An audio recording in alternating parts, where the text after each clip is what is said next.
What's going on, guys, and welcome back to Forza Motorsport 6 and another race car build. My vehicle today is the Toyota Celica. Now, this car interested me because it is front wheel drive, and if you don't know, I don't think I actually really clarified it, but for this race car build series I cannot change the drivetrain of the car, so this car is staying front wheel drive. You could put the turbo rally engine in this car, however I put it in and realized that you can't really do much in the way of power upgrades, and it'd be a lot of handling, and for this series we want a lot of, well, as much power as we kind of can get within A class. So I had to go for the 3.7 litre V6 engine. This now has 484 horsepower, so it is the least powerful car we have had so far. Weighs 2,673 pounds, 393 torque, which isn't too bad. However, compared to the other cars, it is quite a bit down on power and torque, kind of in the middle with weight. But let's see how this car does around the Top Gear test track.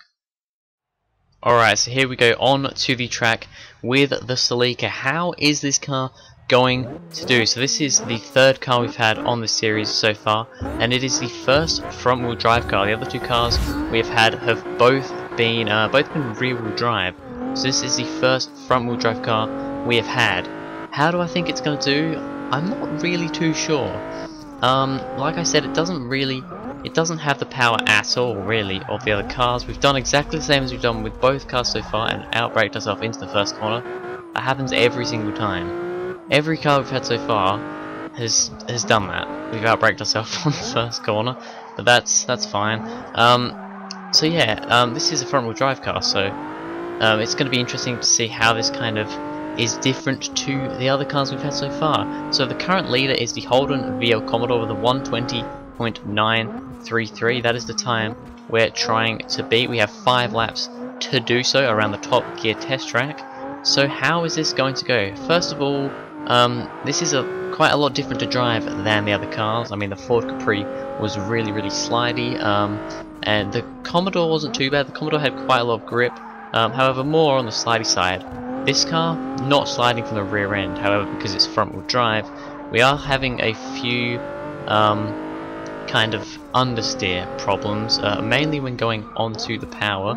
We're getting a little bit of understeer, which isn't great. Like around there, yeah, I kind of have to wait to go on the power because the understeer is really, bloody hell, it's really making it go out wide. So that isn't great. However, first lap with the 126.0 with bad braking, and so that's not too bad as a starting lap, I suppose. We're going to get through this corner. You just can't put down the power because it's just understeering all over the place. When you're not on the power, it gets turned in very nicely, actually. When not on the power, this thing actually gets around the corners pretty quickly. The acceleration isn't great.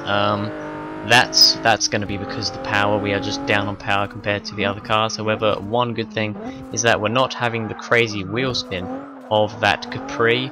Like around this corner, it's not too bad until you have to put on the power, and then it just drags itself wide. It feels really slow coming out of that corner there. Now, however, we have got through the is this the follow through? I don't know. I think it is. I can't remember. Or is this the follow through? Is this is just the tire wall, right? I don't know. I can't remember. Yeah, we come through there. We're not too bad, but once again, we have to be careful with the power because otherwise it's just going to understeer wide, and we really don't want that. Around here, we have to be really careful because if we put the power on too much, like we did there, it will just go wide. And then here, it's the same. We did a 120.4, which I think means we've actually gone faster already than the Commodore. Wow. Okay, I mean, I guess that was a pretty decent lap for this car, but I wasn't quite expecting to go that much quicker already. I mean, that's what, a half a second quicker than the Commodore. So we've got a new leader. Can we make that lead even more? I think we probably can. I'm actually quite surprised by that. I'm wondering now if if I didn't drive those cars particularly well. I mean, yes, this is a little bit easier to drive because it doesn't have that horrible oversteer of the Capri, but the Commodore wasn't that bad with oversteer. This does feel like it gets turned a lot nicer though. When you're not on the power, this thing gets turned a lot nicer than the Commodore did, and definitely than the Capri. yeah, I'm actually quite surprised by that. It looks like we're going to go quicker this lap as well. We could even get into the 19s here, possibly. Wow, okay. I mean, I'm not gonna redo the cars because, you know, that's not, well, not yet. Anyway, maybe further on we will redo some old cars. I'm not gonna be redoing the Capri or the Commodore yet. Though we did actually go slow on that lap because we kind of lost it a bit at the end. But that's okay. We're on to lap 4 now. It doesn't really matter if we go any quicker because we have already beaten the Commodore. However, we want to see how much we can get out of this car. It's fairly nice to drive. Like I said, just that understeer is just a little bit of a pain. But apart from that, it's not too bad. Like around here, I'm not on the power. It's getting turned very well.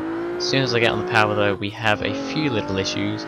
It's a lot easier to drive than, well, definitely than the Capri. Probably easier than the Commodore. I mean, the Commodore was a pretty good car, to be honest. However, you know, it did have slight oversteer issues. You had to be a bit careful on the power.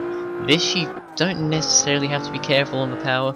You just have to be, I don't know what the word is really. I mean, you're not going to be bursting into wheel spin with this car. It doesn't have the power, and it's not going to step out because it's front wheel drive. But it just, I don't really know. I don't know how to explain it. But it's bloody quick. I'll say that it is bloody quick. You know, in a straight line and stuff, probably not. We just really down on power.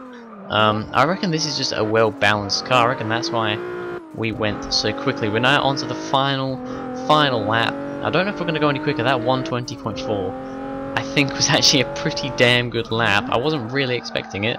But we are drifting wide. Let's not do that. Come on, get back onto the track. We're sliding a little bit there. I think we're going to cock it up. Yes, we are. We're going to cock it up. We do that every time, don't we? We cock it up every time. Well, a 120.4, whatever it was, 484 or something like that, is going to be the time for the Celica, and it's going to put it into first place. We'll have a look at that even further in a minute. But yeah, this car was actually quite a lot better than I was expecting. I didn't really know what I was thinking from this car. I was like, is it going to go quicker? I mean, it's down on power. The front wheel drive might hinder it a little bit, and yeah, it does a little bit. I mean, it means that we have to be a little bit careful on the power because of the understeer.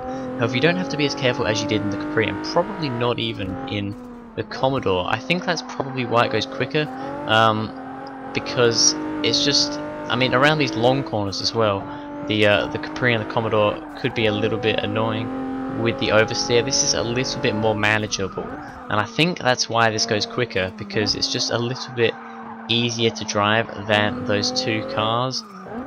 We have actually gone pretty quickly around here, but we're not gonna get anywhere near our original time. A 120.484 for the Celica.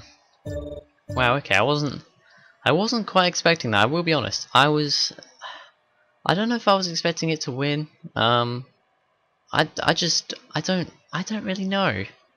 I'm actually a little bit surprised by this car. It was actually better than I was expecting. Either that, or I just wasn't very good with the other two cars. That could be possible. We may revisit those two cars in the future. But however, for now, the Toyota Celica goes into first place with a 120.484, beating out the Commodore by about half of a second, and then beating the Capri by about 1.5 seconds. That Capri was not fast, and yes, that was kind of one of my first times playing the game. I hadn't played the game, played Xbox for very long, but that was a hard car to drive. The oversteer, I mean, I went back to drive the other day, and it's still a bloody hard car to drive. The oversteer is horrible.